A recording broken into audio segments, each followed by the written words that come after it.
함께 기도하겠습니다. 주님 감사합니다. 새날 주셔서 오늘도 살게 하시니 감사합니다. 호흡 있는 자는 여호와를 찬양하라 하신 아버지, 오늘도 우리가 입술을 열어 주님을 높이고 또 주의 말씀에 귀를 열기 원합니다. 주께서 말씀하시는 음성을 따라 오늘도 순종하는 우리 모두 되게 도와주옵소서. 예수님의 이름으로 기도드립니다. 아멘. 찬송가 432장 찬양하시겠습니다.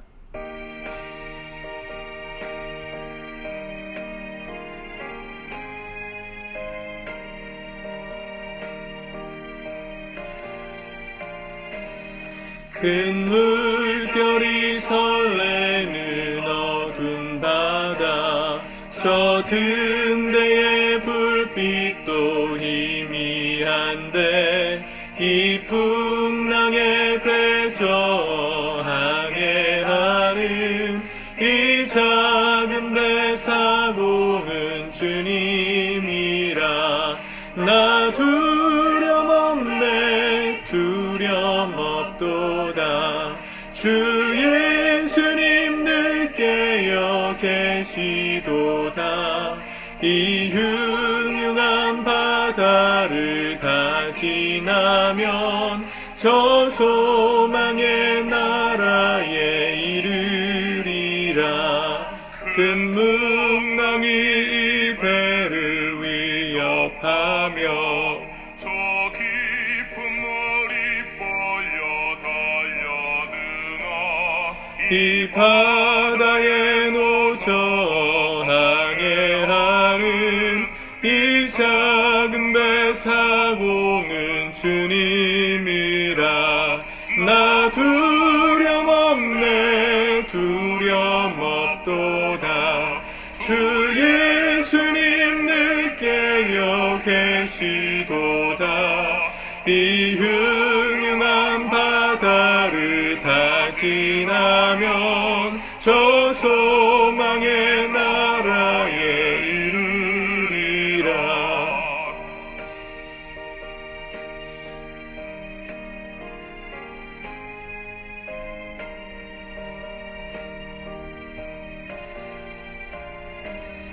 큰 소리로 물결을 명하시면 이 바다는 고요히 잠자리라. 저 동력이 환하게 밝아올 때 나 주 함께 이 바다 건너가리. 나 두려움없네, 두려움없도다. 주 예수님 늘 깨어 계시도다. 이 흉흉한 바다를 다 지나면 저 소망의 나라에 이르리라. 아멘. 오늘은 사도행전 9장의 말씀을 같이 읽고 묵상하도록 하겠습니다. 먼저 1절과 2절을 봅시다. 사울이 주의 제자들에 대하여 여전히 위협과 살기가 등등하여 대제사장에게 가서 다메섹 여러 회당에 가져갈 공문을 청하니, 이는 만일 그 도를 따르는 사람을 만나면 남녀를 막론하고 결박하여 예루살렘으로 잡아오려 함이라. 어제 사울을 위시로 예루살렘 교회에 닥쳤던 핍박을 따라 많은 성도들이 온 사방으로 흩어졌습니다. 근데 사울은 그 흩어진 사람들까지도 잡아와서 처형하려고 공문을 청하고 한마디로 체포특권, 체포영장을 발부해서 다메섹으로 달려가고 있었습니다. 얼마나 열심히 있었고 또 행동할 줄 아는 지성이었습니까? 인간적으로는 사실은 굉장히 탁월한 사람이기도 했고, 또 사울이 보여주는 이 종교적 열심은 대단히 뭐랄까요, 성실하다 그럴까요? 그런 사람이었죠. 행동할 줄 아는 지성. 그런데 3절과 4절에 보면 사울이 길을 가다가 다메섹에 가까이 이르더니 호련히 하늘로부터 빛이 그를 둘러 비추는지라. 주님께서 사울을 다메섹 도상에서 빛으로 만나 주셨습니다. 이 사건을 통해서 사울이 회심한 이야기가 오늘 말씀의 핵심이죠. 잘하는 이야기고, 또 이 회심 사건을 통해서 사도 바울을 통해 복음이 주님이 약속하신 대로 성령이 너희에게 임하시면 온 유대와 예루살렘과 온 유대와 사마리아 땅끝까지 이르러, 그쵸? 내 증인이 되리라 하신 그 말씀을 이루어 가시는 통로로서 사도 바울을 택하시는 장면이죠. 아시다시피 사도 바울은 가말리엘이라는 그 당시 최고 랍비의 수제자였고, 모든 수련생들보다도 뛰어났던 탁월한 지성과 영성과 종교적 열심이 가득한 사람. 그런 사람이 예수님을 앞에 고꾸라지고 변화되는 회심의 이야기는 때로는 이런 기적의 사건을 동반합니다. 다 누구에게나 이런 기적이 주어지는 건 아니에요. 왜 이런 기적을 주십니까? 인간적으로는 틈이 없는 사람, 완벽하게 갖추어져서 자기의 의와 논리가 완벽하게 세팅되어서 누구의 말도 듣지 않는 독불장군, 그런 사람들에게 때로는 이런 기적 같은 역사로 주님이 만나 주십니다. 우리나라 그 구한말 일제강점기 때 우리나라의 큰 어른, 큰 스승으로서 역할을 감당하시던 분이 이상재 선생님이십니다. 언젠가도 한번 말씀드린 적이 있지만, 이상재 선생님을 위시로 3.1 만세운동도 계획되었고, 또 우리나라의 민족적인 그 뭐라 해야 될까요? 국가장, 그 당시엔 대통령이 없었으니까 나라의 큰 어른이 돌아가셨을 때 온 국민이 애도하면서 이 장례식을 치르는 그런 국가장을 최초로 하셨던 분이 바로 이상재 선생님이신데, 이 이상재 선생님을 전도했던 사람이 이승만이에요. 두 사람의 나이 차이가 한 50살 정도 차이 납니다. 청년 이승만이 예수님을 만나고 그 감옥에 갇혔을 때 예수님을 만나잖아요. 근데 그 당시 이승만이 갇혔던 한성 감옥에 다른 죄수들도 많이 있었는데, 그곳에 이상재 선생님도 있었습니다. 무슨 죄를 졌을까요? 나라를 사랑한 죄밖에 없었어요. 그 당시 한성 감옥에는 국가수, 나라의 반역을 일으킨 사람들을 주로 가두었는데, 이 망해가는 조선의 역사를 바라보며 새 나라를 꿈꾸었던 사람들이, 당연히 애국자들이 그 당시로 볼 땐 역적이었겠죠. 이상재 선생님을 그곳에서 만났고, 이승만이 먼저 회심을 하고, 이승만이 이상재 선생님에게 예수님을 전합니다. 자기도 예수를 믿을 이유가 없었는데 십자가에서 피 흘리시고 처형당하셨던 그 십자가의 고난이 바로 우리와 같이 이렇게 억울하게 죽어갔던 그 고결한 피였고, 우리를 구원한 피였음을 믿게 되었다, 이런 이야기로 전도를 할 때, 이상재 선생님은 그곳에서도 이승만의 전도를 받지 않습니다. 자네가 젊은 지성으로서 똑똑한 아주 탁월한 차세대 리더로서 준비되는 건 참 감사한 일인데 종교에 너무 심취하지 말게, 그렇게 이야기했을 정도로 이상재 선생님은 우리나라 선비 중에 선비고 또 학자 중에 학자였습니다. 근데 그가 예수님을 믿게 돼요. 나중에 이상재 회고록을 보면 어떻게 그가 예수님을 만났는지 기록해 놨는데 비슷합니다. 그가 꿈속에서 환상을 통해서 예수님의 음성을 들어요. 왜 내가 이 땅의 회복을 위해서 사람들 마음에 심으려는 예수를 거부하느냐?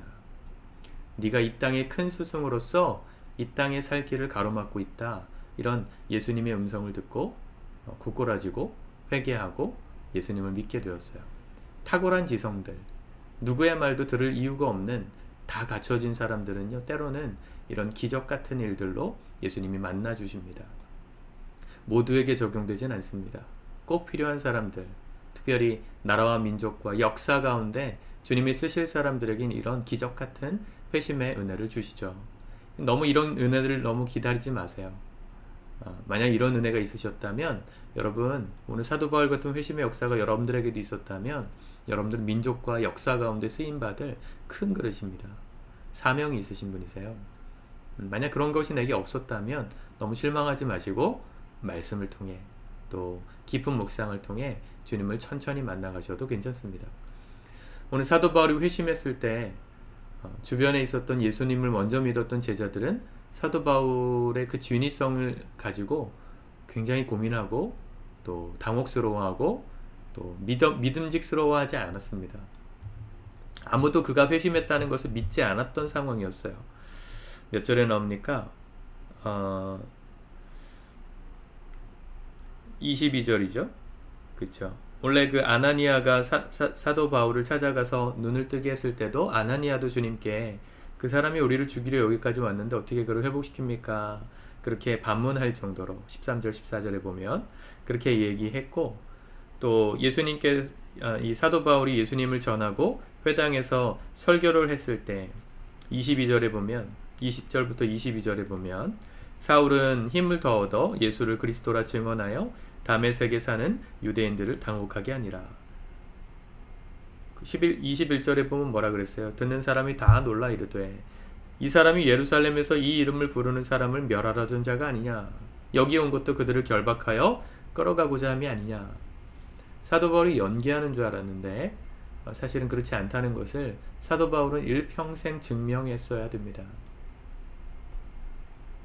어떤 회심의 역사를 경험하시면 좋겠습니까, 여러분? 우린 때로 이런 기적 같은 예수님을 만나는 스토리를 좋아하지만 사실은 그렇게 기적 같은 이야기들로 변화될 수밖에 없었던 사도 바울의 그 인간적인 완벽함, 그걸 깨뜨리시는 하나님의 역사, 그리고 그 이전까지 지었던 그가 악행으로 예수 믿는 사람들을 잡아 죽이던 그 모든 악행의 대가는 그의 인생 가운데 고스란히 받았습니다. 이 죄가 그렇게 무섭습니다, 여러분. 죄 사함 받았지만 죄를 지은 여파와 영향력은 우리 일평생 따라갈 수 있어요. 그 교계에서 유명하던 목사님들 중에 성적 스캔들 이런 것들로 위신이 추락하고 또 교계를 아주 어렵게 만들었던 유명 목사님들이 있죠. 그들이 지금도 목회를 하고 있는 분들이 대부분입니다. 근데 그분들은 한결같이 하는 얘기가 뭐냐면 자기들이 지었던 죄, 뭐 인정하지 않는 분도 있지만 인정하더라도 주님이 날 용서하셨고 내 마음 가운데 온전한 죄사함을 허락하셨다, 이런 얘기를 해요. 어쩌면 그 말은 맞을지도 몰라요. 모든 죄는 주 앞에 똑같으니까 우리가 거짓말을 하는 죄나 성적인 죄를 짓는 거나 똑같을지 모르죠. 회개하면 용서받을 수 있을지 모릅니다. 그러나 그 죄를 지은 여파, 영향력은 죽는 날까지 감수해야 하는 거예요. 정말 무섭죠, 그렇게 따지면. 사도 바울은 회심했지만 이 스데반을 위시로 예수를 믿는 사람들을 잡아 죽였던 그 일로 인해서, 그 이전의 일로 인해서 그가 평생 고난받고 쫓김당하고 이런 사람들의 의심을 사고 그런 삶을 살아야만 했습니다. 예수님도 그 말씀을 하셨잖아요. 15절 16절 이 사람은 내 이름을 이방인과 임금들과 이스라엘 자손들에게 전하기 위하여 택한 나의 그릇이라. 주님이 크게 쓰시려고 택한 그릇인데 바로 이어서 16절 그가 내 이름을 위하여 얼마나 고난을 받아야 할 것을 내가 그에게 보이리라. 예수님의 이름 때문에 그가 얼마나 많은 고난을 받을지 알게 하실 거라는 얘기를 하셨어요. 실제로 회심하자마자 예수를 믿는 사람들 사이에서도 의심받았고, 또 바로 이어지는 말씀해 보세요. 몇 절입니까? 네, 23절에 보니까 유대인들이 사울 죽이기로 공모하니, 자기 편에 원래 서 있었던 사울 편에 있었던 유대 지도자들이 이 사울의 변절을 가리켜서 죽이기로 작정하고 계속해서 사울을 죽이는 특공대가 파견돼서 사울은 계속 쫓겨다닙니다. 전도를 하면서도 목숨의 위협을 여러 번 넘겼어요. 돌에 맞아 죽었다가 살아나기도 하고 여러 번 위협을 당했거든요. 오늘도 한밤중에 성문을 타고 성벽에 내리달아서 도망가잖아요.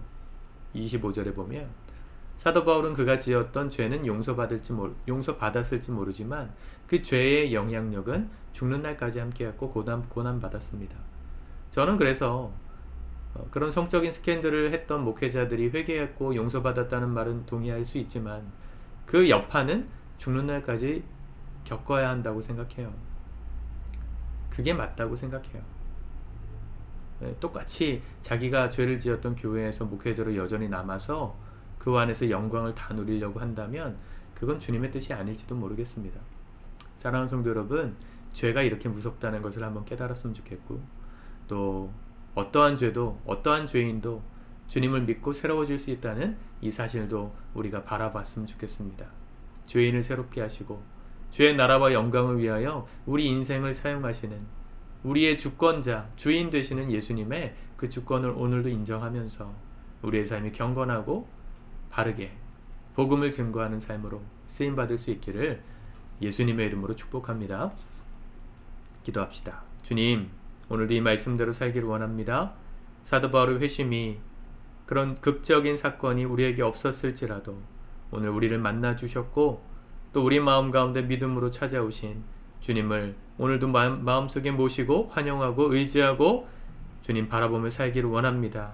주님, 오늘도 우리 안에 주인 되셔서 우리 인생을 향하신 하나님의 뜻을 이루시고 때로는 우리를 통해 아버지 우리 가운데 고난이 있고 복음을 전하다가 어려움을 당할지라도 넉넉하게 승리하는 믿음을 가지고 오늘도 살아갈 수 있도록 우리를 도와주시옵소서. 죄를 멀리하게 하시고 용서받은 죄일지라도 그 죄의 여파가 우리에게 있다면 묵묵히 담당할 줄 아는 겸손한 우리 그리스도인들 다 될 수 있도록 축복하옵소서. 예수님의 이름으로 기도드립니다. 아멘.